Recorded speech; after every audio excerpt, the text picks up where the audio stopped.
Yes, I've mastered handling and managing my HS, but it wasn't always like that.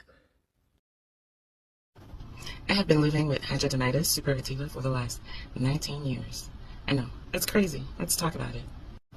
Hi everyone, welcome to my story. So my first flare-up came the summer of 2005, right after high school graduation. Picture this, 18-year-old me ready to take over the world. Ready for it all, right? And then boom, mysterious skin condition. Had no idea the wild ride I was going to go through during those days. It took a TikTok video for me to get diagnosed 15 years later in 2020. At least I gotta say, thank you, internet. There I was at 33, finally putting a name to the struggle that I've been dealing with for the last 15 years. It was hidradenitis suppurativa. I'm pretty sure those first 5 years was like a crash course to what hell must be like, because ain't no way. While I've faded away most of my early scars, they're still there.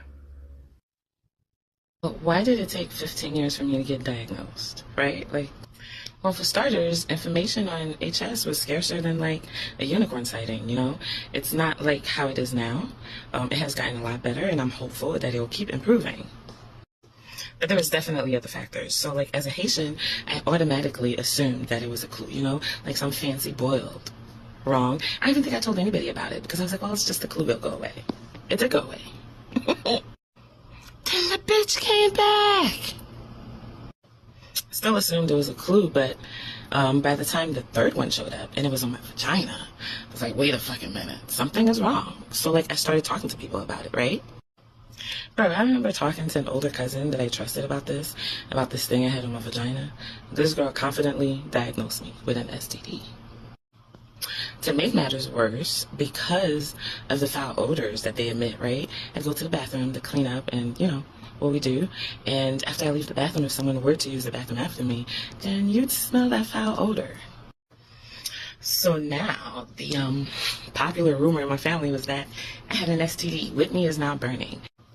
That STD charade went on for years. So the first 5 to 6 years, I was looking for the wrong diagnosis. Of course, it took me forever. But eventually I gave up. I gave up trying to figure out what it was. Instead of searching for what was wrong, I just learned to hide it. I learned to live around it. I learned to suffer in silence. So much so until today. I have a hard time saying, I have a flare. I'm suffering. I'm in pain. Very hard for me. No one was believing the pain that I was in. They assumed it was a pimple, a boil, a clue, all of these things. I was dirty, I was nasty. Nobody really cared to help me figure out what it was. So I said, fuck it, and just kind of gave up for a while. So how do you think I was hiding? What kind of tips and tricks